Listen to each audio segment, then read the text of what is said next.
everyone. This is Lee Sport Channel. Welcome to our program for today. Uh, the highlight of what was seen in the over the weekend in the Premier League. Today, joining me is one of our regular face, Deji, a Chelsea fan, and today we'll have David. Uh, I think he supports Arsenal, so you guys should know the drill. We got 30 minutes. If you, for our viewers, if you want to join this program, check on the comment section and on the description. We have details on how you can be part of this and share your ideas with us and be on this program. Once again, thank you, Deji and David. So to start with, I want to start with you, Deji.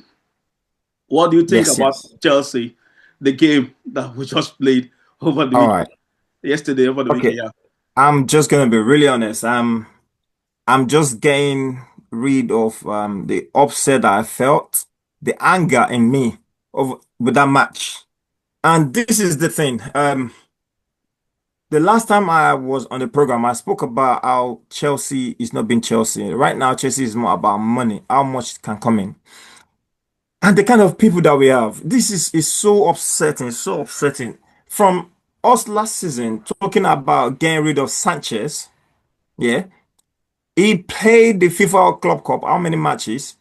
Now he has become our number one keeper once again. City had one of the best keeper, the Brazilian keeper, but still when as soon as something was happening, they got rid of him, got Donnarumma.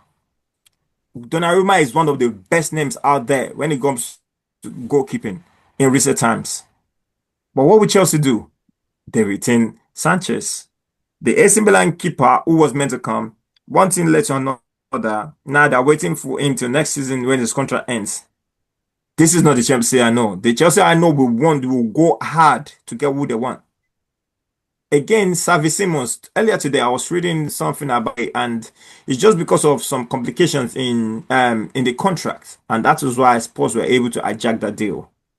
Look at what happened yesterday. For crying out loud. For crying out loud. For crying out loud. Sanchez, he has been our main problem. Once again, he was the problem again yesterday. So this thing is being recorded on a Sunday. Our match was on a Saturday. On the 20th, Sanchez had a red card. Now, two things. Let's analyze this. I want to be as quick as I can, and I want to just pour out my mind. Now, Sanchez should have remained on the field. One goal ahead, and also what the chances of Mbeumo actually scoring that goal? We don't know if he would score. This is why it upsets me with keepers like Sanchez, who has experience in Brighton, came over to Chelsea, and okay, now that happened. You are one man down, one on one with Mbeumo, straight away that would be a red card. No doubt about it. I knew that card was coming. Now that's happened. What happened to the Maresca? Now, the goalkeeper has made a mistake. What would the coach do? The coach did the same thing. Tactically thinking, we had three people in the front, three people on the sides who we know are best, are good at attacking. We have Cole Palmer, we have Neto, and we have Estavao.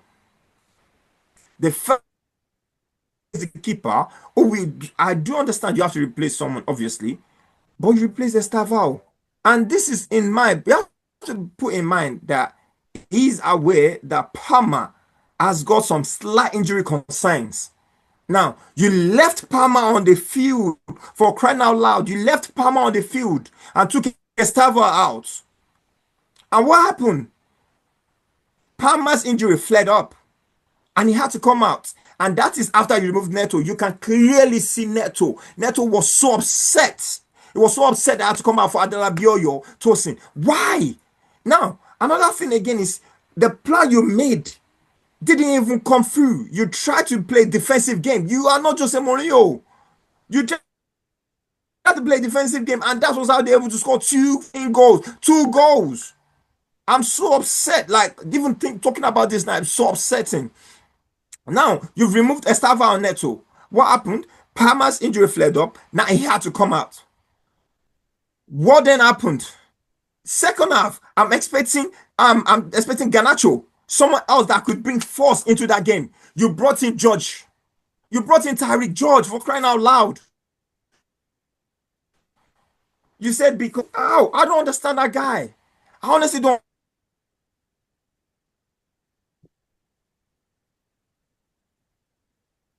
So, David, tactically. yeah, Can you go hear Yeah, me? on. Yeah, yeah, Okay. Tactically, it doesn't think. It doesn't think. And I don't know what his coaching staffs are telling him. Honestly. Oh, I think something's wrong with my connection. go on, go on. Can you hear me? We can hear Okay. you. Sorry, my connection is just popped up. So I think tactically speaking, him and his staffs, they are not thinking well. They are not thinking well. And it showed yesterday because I don't understand. I know that before he can make that substitution, he would have spoken to his staffs. Now, what you try to go for has not worked out. It's felt miserable. This is the same United. Everybody are beating. Arsenal beat them. City beat them. We are better than this team. This is a fact. It's not. It is a fact. If you have to do man for man, Arsenal are the only team that I know man for man are better than Chelsea right now. Are the only team man for man that I know are better than Chelsea. Chelsea are better than we can beat Arsenal. We can beat City if we put our all in. I don't understand. I'm so upset. I think that's all for me right now. Honestly. Yeah, I quite agree with you. I wasn't expecting those changes Maresca made. You understand? Yeah. And I think immediately the red card comes in, it should have at least let the game play for another 10, at least Mm. maximum 10 minutes to see. But he made us panic kind of substitution and Yeah. we got more under pressure.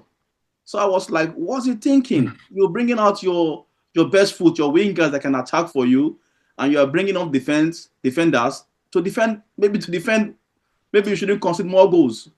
That's Honestly. strange. I hope it's a learning curve for him as a coach I because do also. basically, except him, everyone watching that game knew what he was supposed to do, except him. Accept him. Yeah. Yeah, That's just it.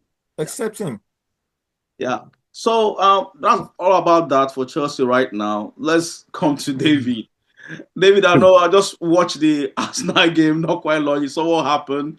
yeah. And what's your take? What's the high point for you, the highlight, or what are the things that you expected to see that you didn't see in the game? For me, I believe that I've come to the realization that I don't think Arteta has what it takes to win Arsenal the Premier League. And the Mm. reason why I say that is with the starting lineup he went with, you play three defensive midfielders. You're basically playing four centre backs because Calafiori is originally a centre back and Timber is originally a centre back as well. Mm. And then the fact that, like, how can I say, we go 1-0 down and he takes off Madueke, who was performing in the first half, Mm. because I thought he was doing quite well in the first half Yeah. personally.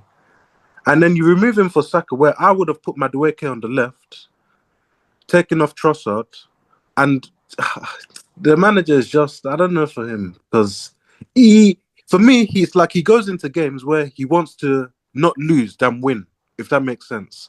He would rather draw a game than lose. Whereas I want a manager who would risk winning, if that makes sense. Yeah, Because all this, like, you need to beat City in these title races. You need to beat Liverpool. You need to beat all this Liverpool, Chelsea, all these teams. And there's a reason why we finished second, because we're not going to their grounds and winning. And for me, to win the Premier League, I believe you need a maximum of you need to win nearly every home game. And I know for a fact Arsenal will draw against one of these teams like a West Ham, Tottenham at home. One of these teams will just take points off us at home. And that's why I believe this manager is not, he hasn't got what it takes. But on today's game, I thought we did okay. But then when we went 1-0 down, it's like Man City took control of the game, if that makes sense. But I don't know. I just believe it's with the manager. Like, you set the tempo with the 11 you put out there. And when Man City see, okay, they've put three defensive midfielders and four centre backs out there, they're going to think, okay, we can hit them on the counter. And if you see the first goal, we hit them on the counter. It was such a stupid goal to concede. And I know, yeah, we got done well to get back into the game, but I just believe that we threw the game away because today was a real opportunity to tell Liverpool that we're on them now. We're on them. We're gonna put the pressure now. I don't know how many points is it we're behind them now. Is it 5? I think it's 5 points we're behind them. And you see with the way how Liverpool are playing right now, I don't think Liverpool are playing the best, but they have what it takes. They know what it takes to get the job done. Whether it's last minute goals or going 2-0 up in the first half. And for some reason, Arsenal don't have that. And I think it's a mentality thing where Arsenal just can't get it done because, I don't know, it's just so messed up. But I do believe that because people say, oh, if you change the manager, what happens if another manager takes us third? But I believe when Chelsea were at their pump, they used to change manager after manager after manager, and they used to win titles after titles after titles. Abramovich would say, okay, this manager's not doing well. He finished fourth. I won the title last year. Okay, I'm sacking him, bring in the next one, win the Champions League, win the FA Cup. And people are against that, like, oh, you should give a manager time, give a manager time. But I don't think that's the case, in my opinion. I think he's had 5, 6 years. This year, he must win something. If not, then you'll be like, thank you for getting us where you put us to. Because before, I will admit, we was rubbish before he came. Like, we was in the gutter before. And he's pushed us to a point where we're at the title race. But you finished second 3 years in a row. Clearly, there must be something. And another manager, I believe if you got like that Luis Enrique, he would get us pressing, not all this rubbish football I'm seeing. Like, I can understand us playing rubbish football and we're winning titles, but to be playing like the way how we play and not win anything, I don't get it personally. And yeah, that's my opinion on today's game because for me, I believe today was a real opportunity. I thought we were gonna beat them at least 3-1.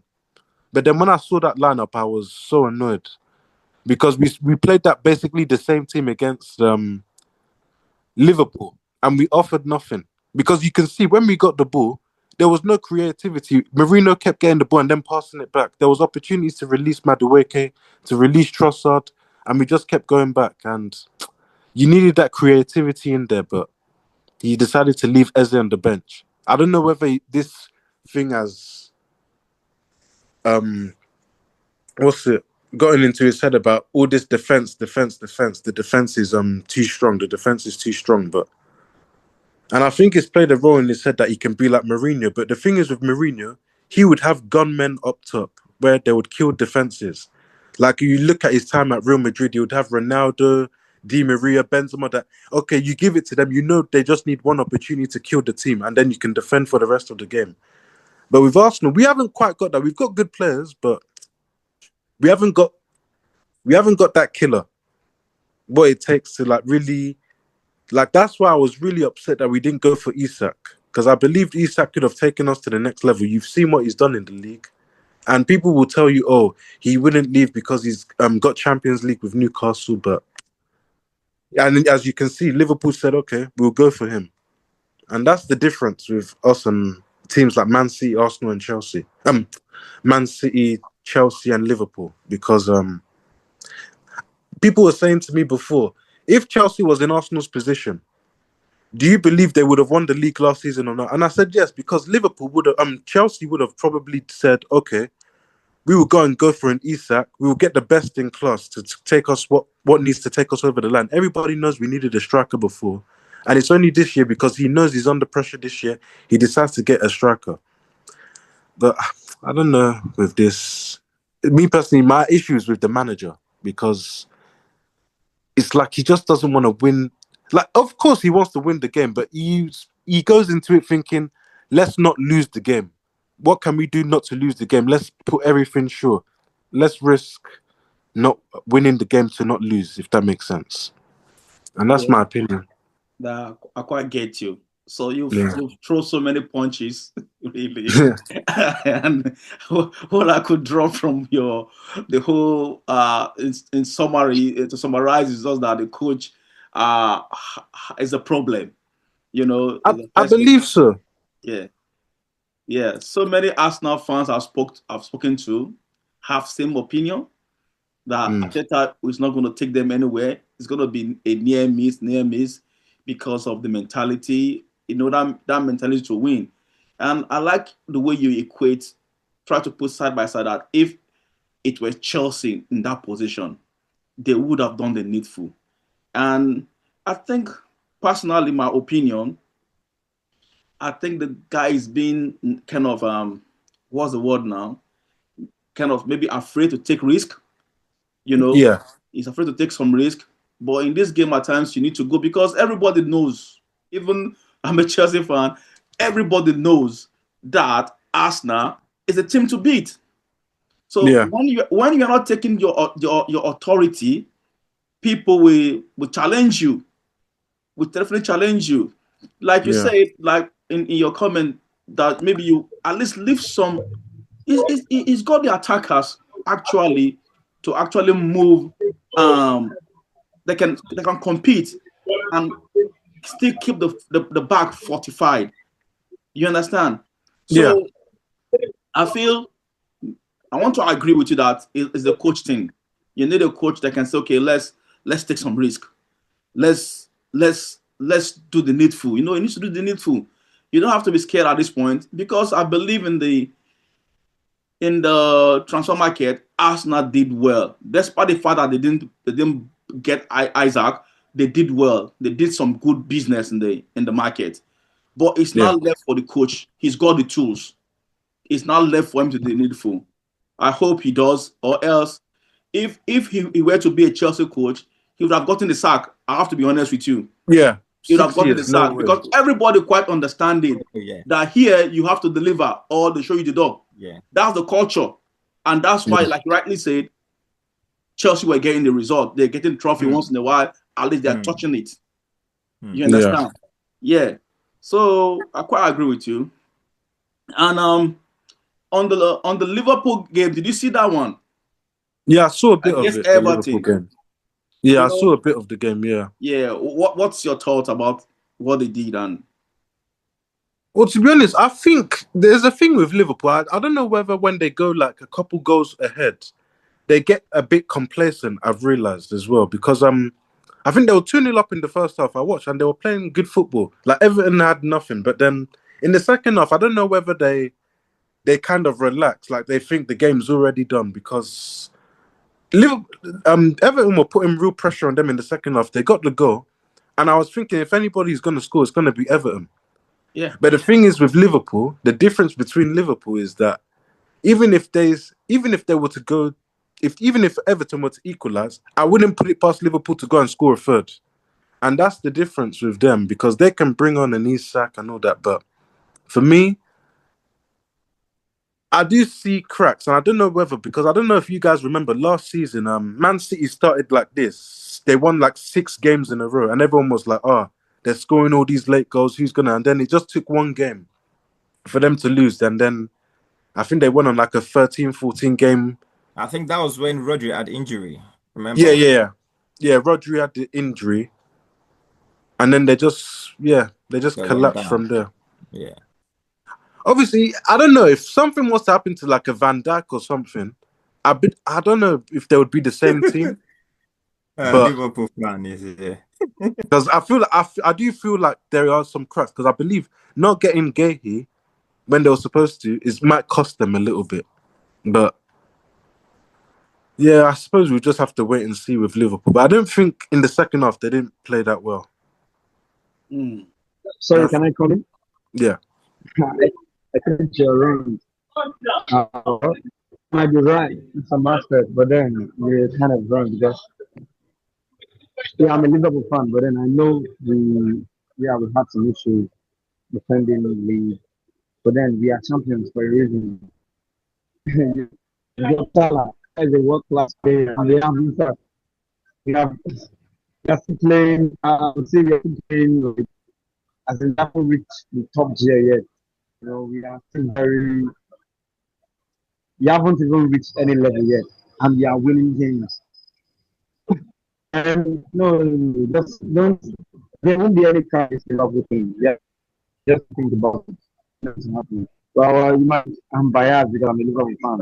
When if you watch us play, you would know I can mention players that right now they are not playing well. Like my Makalista is not playing well. It's just I think he has some injuries he's dealing with. And Kunati is not even in top tier yet. Salah is not even not there. But you have Salah who is unstoppable. So don't they, yeah, we have some I think we have it's like 2 times now that we are 2 goals ahead and things they kind of find their way back into the game.